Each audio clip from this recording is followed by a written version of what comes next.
Assalamu alaikum ji, my name is Anha Kawal. I am certified behavior therapist and child psychologist. Today we are talking about the effect of excessive screen time on the child behavior and language development.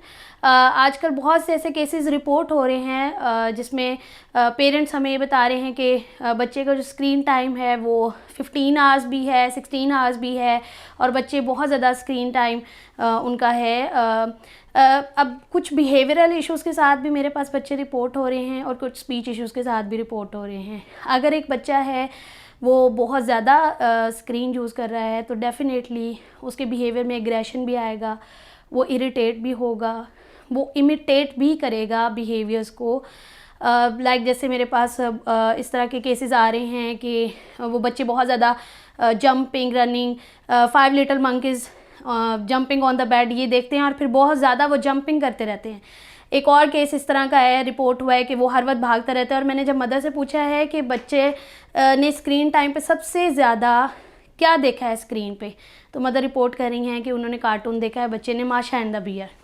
सो बच्चे उन cartoons को imitate कर रहे हैं, वो देख रहे हैं। इसी तरह से बहुत से ऐसे केसेस होते हैं जिसमें बच्चे को जब हम दिखा रहे होते कार्ड्स के थ्रू, जब हमने असेस करना है, इनफॉर्मल असेसमेंट हो रही है और हमने बच्चे को कार्ड दिखाया है, लाइक फॉर एग्जांपल ट्रायंगल मैंने अगर उनको शो किया है तो बच्चा उस टाइम पे कोई रिस्पांस नहीं दे रहा होता। जैसे ही मैं मोबाइल स्क्रीन पे उनको ट्रायंगल दिखाती हूँ तो वो बोलते हैं इट्स अ ट्रायंगल या ट्रायंगल। सो बच्चे कार्ड्स को या इन्वायरमेंट को देख के उतना ज़्यादा नहीं वो सीख रहे जितना वो स्क्रीन को देख के सीख रहे हैं। अगर एक तरफ स्क्रीन के नुकसानात हैं तो दूसरी तरफ उस स्क्रीन यूज़ के फ़ायदे भी हैं, लेकिन हमने स्क्रीन देनी किस तरह से है बच्चों को। अब कुछ पेरेंट्स हैं वो कहते हैं कि ये तो खाना भी नहीं खाता जब तक ये हम इसको मोबाइल नहीं देते। हम बच्चों को ये सिखा सकते हैं, उनको पॉजिटिव रीइंफोर्स आप कर सकते हैं कि आप खाना खाओगे तो मैं आपको स्क्रीन टाइम दूंगी। अब स्क्रीन आप 2 वे से आप यूज़ करवा रहे हैं बच्चे को। आप उनको मोबाइल दे रहे हैं और आप उनको एलईडी के थ्रू आप उनको प्रोवाइड कर रहे हैं जो भी कंटेंट बच्चे देखना चाह रहे हैं। अब आप मोबाइल उनको ना दें, आप उनको टाइम लिमिट दें कि okay I will give you 15 minutes, आपने सिर्फ ये एलईडी पे देखना है। अब एलईडी पे वो फोनिक्स देख सकते हैं, शेप्स देख सकते हैं, हरूफ़े तहज्जी वो देख सकते हैं, नंबर सॉन्ग्स हैं। अब आपने वो दिखाने किस तरह से हैं, अब आप उन शेप्स को या नंबर्स को आप वो बच्चा किस तरह से स्क्रीन पे देख रहा है डिफरेंट। अगर आप यूट्यूब पे सर्च करते हैं तो कुछ साउंड्स के साथ शेप्स आ रही हैं, कुछ विदाउट साउंड आ रही हैं। अब आपने बच्चे को जो शेप्स उनको दिखानी है वो विदाउट साउंड्स दिखानी है कि उसमें साउंड्स नहीं होना चाहिए। अब कोकोमेलन, मैं डिफरेंट साइकोलॉजिस्ट के व्यूज़ देख रही होती कि कोकोमेलन बच्चे को ऑटिज़म की तरफ लेके जा रहा है।